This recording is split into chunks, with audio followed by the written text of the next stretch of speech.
আপনি যে প্রশ্নটা করেছেন উন্নতি হয় নাই কেন, আমি যদি বলি যে আমরা না থাকলে অবনতি কতটা হতো সেটা আপনি ধারণাও করতে পারবেন না। I think that would be the right perspective. সেনাবাহিনী এই সময়ের মধ্যে কুমিল্লা নোয়াখালীর বন্যা থেকে শুরু করে বিভিন্ন সরকারি দাবি দেওয়া থেকে শুরু করে বিভিন্ন বাহিনীর মধ্যে আনরেস্ট থেকে শুরু করে বিভিন্ন পুলিশ স্টেশনকে রক্ষা করা থেকে শুরু করে ট্রাফিক দায়িত্ব পালন করা থেকে শুরু করে এমন কোনো কাজ নাই যা এই সীমিত জনবল দিয়ে করে নেই।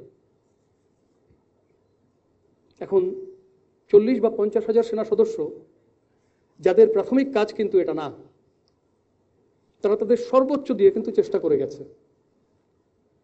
এখন আপনি যে প্রশ্নটা করেছেন উন্নতি হয় নাই কেন, আমি যদি বলি যে আমরা না থাকলে অবনতি কতটা হতো সেটা আপনি ধারণাও করতে পারবেন না। I think that would be the right perspective to look at things. I hope I have answered your question. দ্বিতীয় প্রশ্ন করে আরেকটা বিষয় হচ্ছে যে আমরা দেখছি যে আগামীকাল থেকে এক্সটার্নাল অ্যাফেয়ার্স রিলেটেড যে ইন্ডিয়ার নর্থ ইস্ট এরিয়াতে বাংলাদেশ বর্ডারের মধ্যেও পড়ে Indian air force extensive combat training ও এক্সারসাইজে যাচ্ছে। তো আমরা অ্যাওয়ার কিনা এই বিষয়টাতে এবং আমাদের সিভিলিয়ানদেরকে এই বিষয়টা কোনো জানানোর সেরকম পরিস্থিতি বা প্রেক্ষাপট আছে কিনা? Thank you. ধন্যবাদ। আমি মনে করি এটা নিয়ে আমাদের চিন্তার কোনো কারণ নাই। সামরিক এক্সারসাইজ এটা একটা দেশের আভ্যন্তরীণ ব্যাপার এবং এটা যে কেউ যে কোনো রাষ্ট্রই করতে পারে। আর যে জায়গাটার কথা আপনি বলছেন আমাদের প্রতিবেশী রাষ্ট্রের, সেই জায়গাটার কনসার্ন শুধু বাংলাদেশ তো না, তাদের আরও অন্য রাষ্ট্রকে বিবেচনা নিয়ে ওই জায়গাটার কথা চিন্তা করতে হয়। ওখানে তাদের সাথে আপনারা জানেন ডোকলাম নিয়ে চীনের একটা শত্রুতা আছে, ভুটানে একটা স্ট্যান্ড অফ হয়েছে অনেক আগে।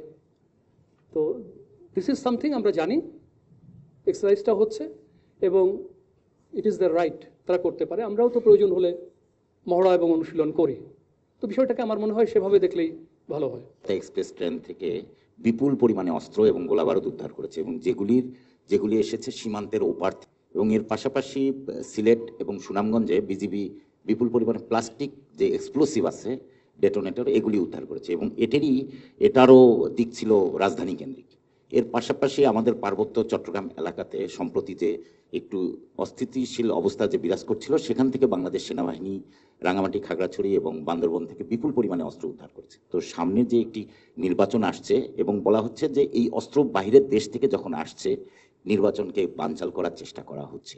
তো এ ধরনের নাশকতামূলক কর্মকাণ্ড হতে পারে কি পারে না সেটি প্রশ্ন নয়, প্রশ্নটি হচ্ছে বাংলাদেশ সেনাবাহিনী এ ব্যাপারে কতখানি পদক্ষেপ গ্রহণ করছে। ধন্যবাদ। মানে কুকি চীন আপাতত একটু লো এবে চলছে। সো পার্বত্য চট্টগ্রামের বর্ডার থেকে অস্ত্র আসলে সেটা ঢাকামুখী, এই বিষয়টা প্রশ্নবিদ্ধ।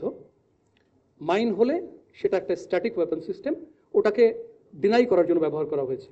বাট অন্য যে জায়গাগুলির কথা আপনি বলেছেন যেখান থেকে ঢাকামুখী অস্ত্রের চালান ধরা পড়েছে, এটা অবশ্যই আমাদেরকে কনসার্ন করা উচিত।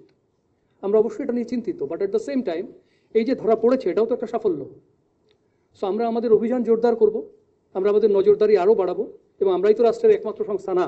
আমি নিশ্চিত অন্যরাও একই কাজ করবে এবং আমাদের এমন একটা প্রস্তুতি থাকতে হবে যাতে এই অস্ত্রের চালান ঢাকায় না আসতে পারে এবং কিছু যদি আসেও সেটা যেন আমরা ডিল করতে পারি।